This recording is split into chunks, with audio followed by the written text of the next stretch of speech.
Hey y'all, and welcome to Stivers Homestead. I'm Zach. And I'm Jen. And today we wanted to talk about the struggles on a homestead.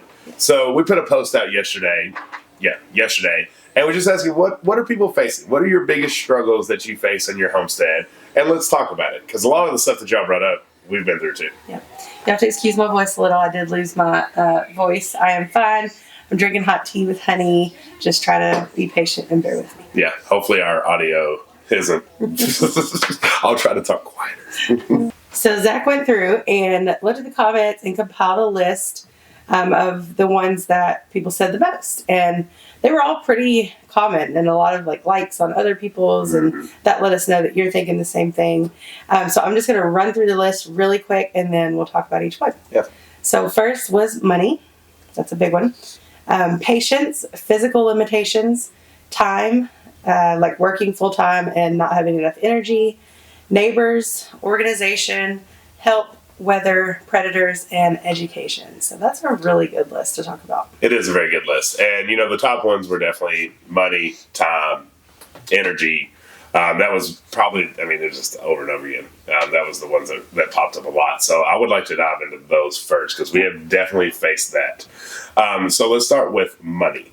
So the first thing that I would say with money is it's obviously something that you kind of got to put in the back of your mind. Like you can't focus too much on it because then that also connects with time. Like if I had more money, I would have more time and vice versa. If I had more time, I'd have more money. If I had more money to buy the equipment that made things faster, then I can get things done quicker. So they all kind of connect to each other to really making it to where you don't do anything, and it gets you just debilitated to where you're like, well, I can't do it because I don't have the money to get this or that or whatever it may be. Yeah.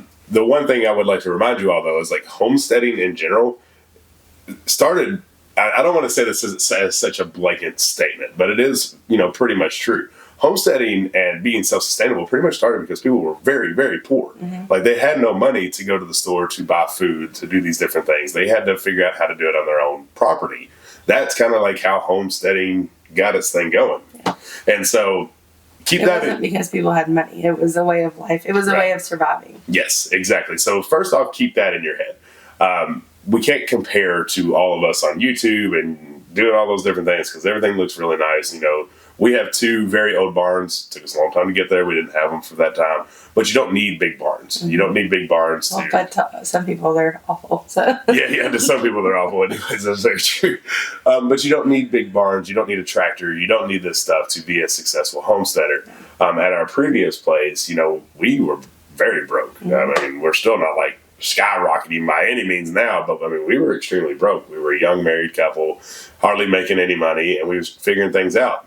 One big thing that was huge for us were pallets. Pallets we got free all the time. So we used that free material to build things that we needed. Yep. Did it look great?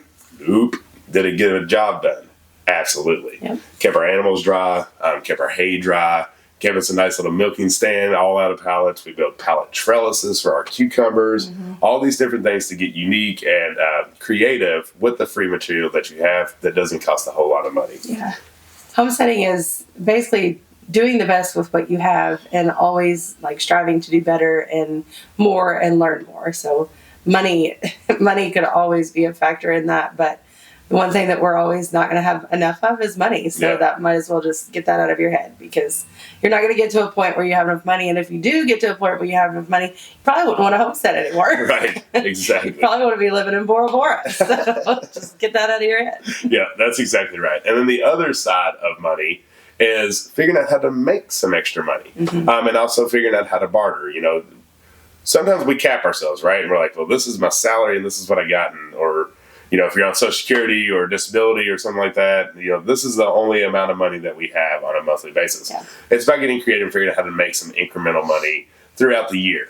You have a skill. You have some skill that you can offer somebody else, whether that be knitting or cooking or your physical, you have a son that you can basically hire out to help build projects. There's something in your family and that you can do specifically that can help bring money to your homestead. Yeah. Now, I'm not saying that you're going to be a millionaire out of whatever it is that you're doing, But you could be making some small amounts of money that could help with the feed bill, that help with getting some of that compost that you need throughout this year. That doesn't always take out your bankroll of your set amount that you make each month, because we all know we're basically living check to check, trying to get these bills paid that we have, and so anything extra hurts. So if you can make anything extra throughout the year, that's just going to help you. Yeah.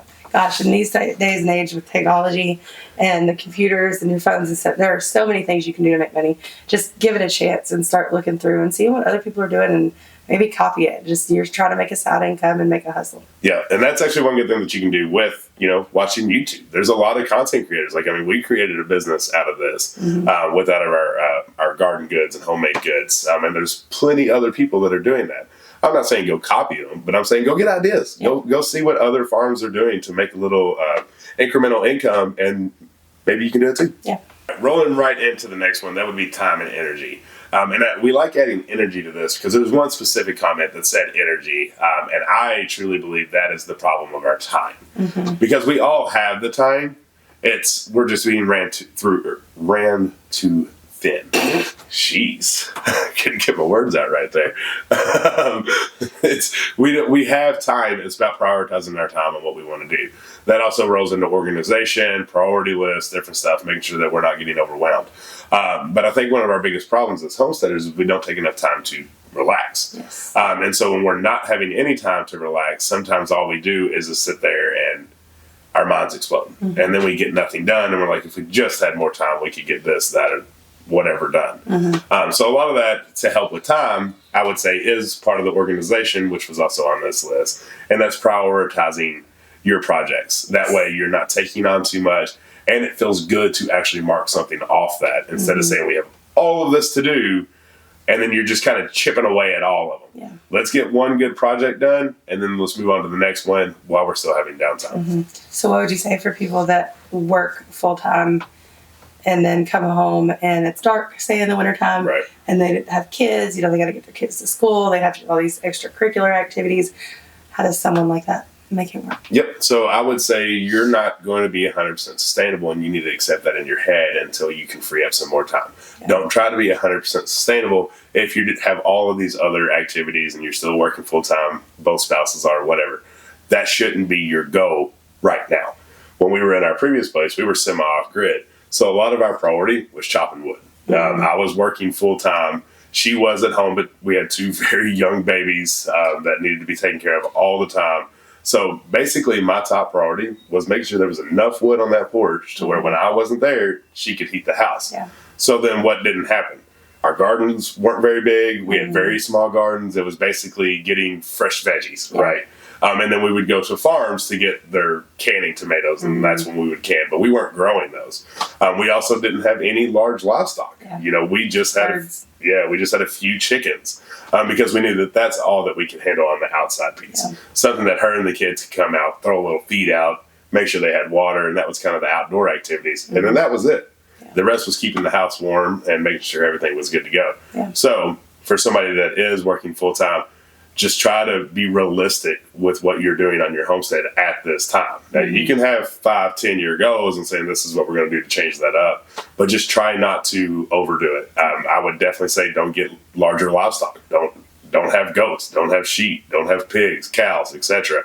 Because those things really take a lot of your time. And attention. I mean, once we got goats, you're doing something with them all the time. You're trimming hooves, you're watching, you're making sure we don't have fish-tailed tails, nobody has diarrhea. You really have making sure they stay in the fence. And, if you're away from home for 12 plus hours a day, that's really difficult to do. Right. Exactly. So keep it small, keep it focused, make sure that you're doing what you can and you're growing, but don't feel like you have to grow every vegetable. Don't feel like you have to have every animal.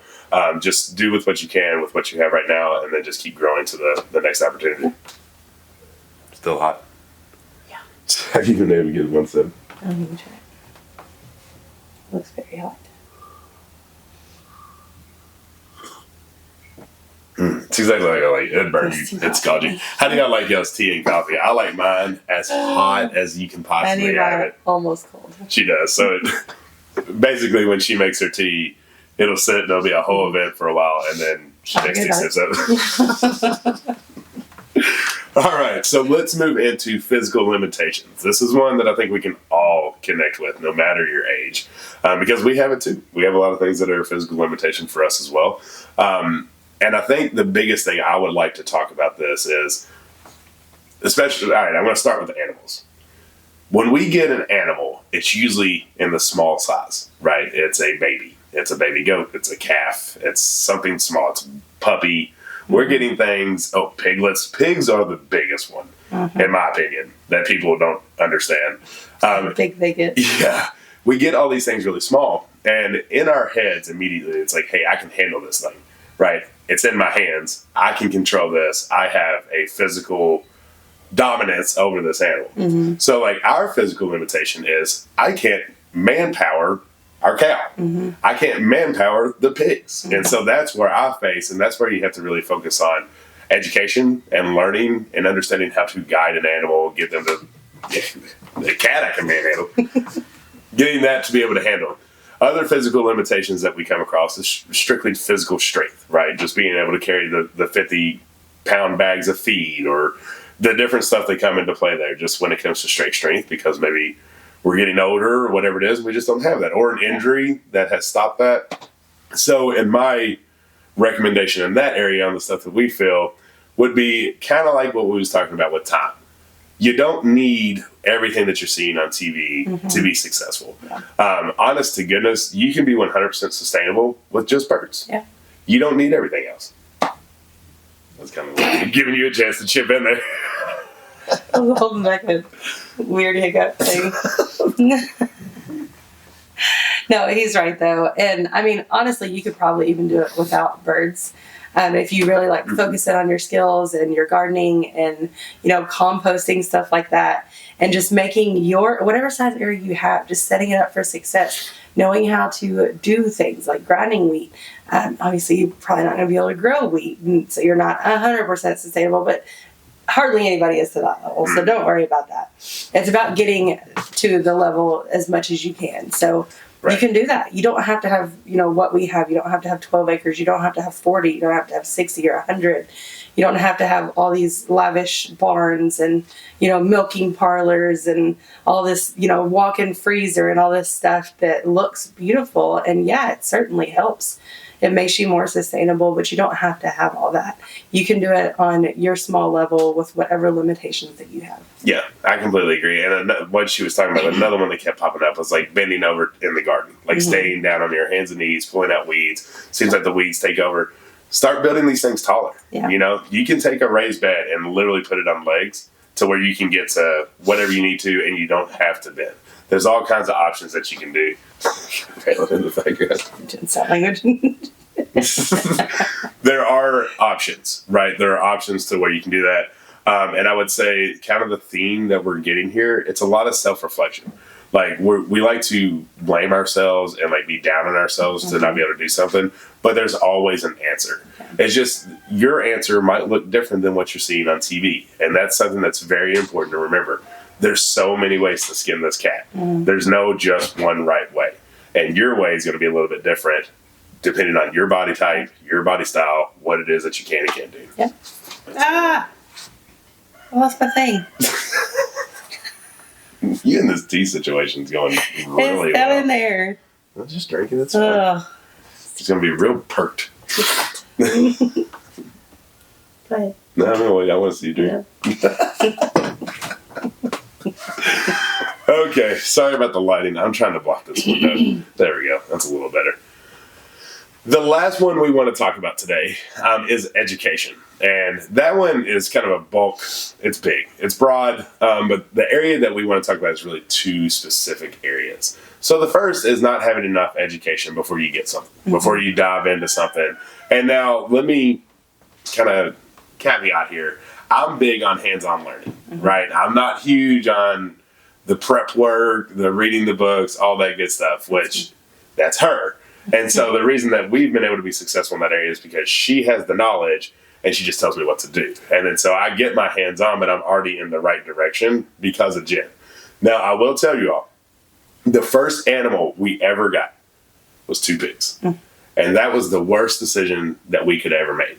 we were not educated enough on how to handle these, how to fence them, how to properly take care of them. They're big, 2 big Yorkshire feeder pigs. Well, one was. Well, they were little when we got them. Exactly. Refer back to that. They fit in the back of the car. And they fit in a dog crate, and they went right in the dog crate because I could pick it up and put it in there. Well, as this thing turned into about 300, 400 pounds. Very quickly. Very fast, in like a matter of months, my structures just walk through them, just break them down because it was awful. Learning how to raise them right, awful. Everything was just bad that we were doing because our education was so ignorant that we didn't know what to do. Thankfully, we were able to end up getting rid of these pigs and moving on, but it was about 4 or 5 months of straight torture. Yeah. I mean, it was awful. Every time we'd go do anything, here's the pigs in the yard, when we would be back. It was terrible. Yeah. So the first piece of education is making sure that if it's not you, somebody in your household is learning about animals before you get them. That is, I think, one of the biggest mistakes that we see with this surge of homesteading is it's kind of like a hobby, right? So we think we're getting this new small animal and it's going to be like raising a dog. And it's 100% not. So making sure that we're well educated into all aspects of this animal. So it's not just getting the cow and being like, I just want a cow to graze the grass. Yeah. Okay, well, are you raising it for meat or is it dairy? If it's dairy, do you know how to milk? Have you been to a dairy farm? Have you at least put your hands on an udder and understand what mastitis is, the signs, if that's there? How to treat it. All these just little minor things. And it's basically just being aware. Because when you have animals specifically, it's all about your eyes. It's all about watching this animal, knowing when the signs are very early, and then you being able to stop them. And that's part of education that I feel like a lot of people don't know. Yeah. Just because it's cute doesn't mean that it's going to stay alive. Right. You have to keep it alive. You have to do certain stuff, preventative treatment. You have to know what to do before that situation comes because sometimes in the moment it's going to be too late. But if you already have that knowledge and you already have the stuff on hand, you can know what to do and how to save the animal. Right. And then that rolls right into the second piece of education that I wanted to talk to is about being humble about your thoughts and learnings, right? So we do our work. We do everything we just told you to do. But then something different's happening and somebody's trying to give you a recommendation on what they're seeing, right? It could be somebody else that's experienced. It could be a neighbor. It could be just anybody. Something's going on and you think you know what you're talking about, but it might not always be accurate. So being able to be open-minded to continue to learn in this process is so big. This isn't just one size fits all like this whole video has been talking about. You have got to be able to have the basic knowledge, but understand when things come up that might not be in your wheelhouse, be humble enough to accept the information from somebody else that may have gone through it. Yeah. That's how these things succeed, is with the community of people helping each other out. And that comes all the way down to animals. It comes down to if you can't get that tomato to grow as big as you want, and then somebody else gives a suggestion, you're like, oh, no, I ain't doing that. That ain't going to work. Be open-minded with your education, but have the basic groundwork to know a little bit of what you're doing. Yeah, and with homesteading, it never stops. It is a continued education. It's not you get your 4 years in and now you're an expert and you know all the things. You need to continuously be learning from mistakes and everything moving forward. It's a constant cycle of learning and moving forward and making sure that you're doing the right thing all the time. Yeah, and the biggest thing is just don't get defensive. Yeah. Don't get defensive if somebody has a suggestion. I know it's so easy for us to do that, but if somebody says, I don't like the way this is built, I prefer this way. That isn't that person saying you're doing it wrong. That's just them saying we've done it this way and we like it this way a little bit better. Yeah. And that's where our mindset needs to change a little bit and saying, well, they're telling me I'm doing this bad or wrong, but they're wrong. Nobody's calling anybody wrong in these situations. It's just about learning and growing together. Yeah. What ifs? The tea is good. The tea is good? The tea is good. This lighting, I'm sorry. I'm sure y'all are like dark and light, dark and light. Right there is perfect. That's where we should have been though. Right there.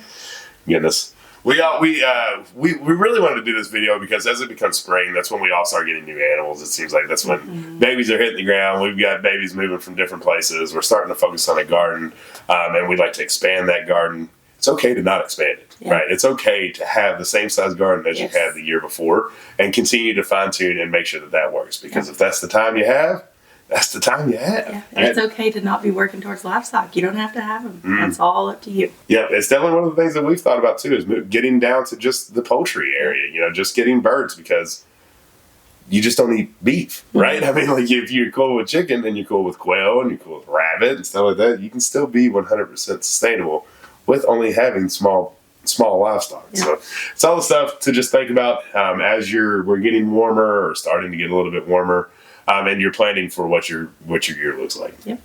So y'all, we hope you enjoyed today's video. Let us know down in the comments if you have any other struggles that you face, maybe something that's a little bit more out of the box, and we'll be happy to talk about it through our experience. We are definitely by no means experts, but we've just been doing this for a while, and so we like to share our successes and failures and hope you all learn from them. Yeah. All right, y'all, if you're new around here, hit that subscribe button. We love y'all. Until the next one. Bye. Time for her to go drink her cold tea. Yep.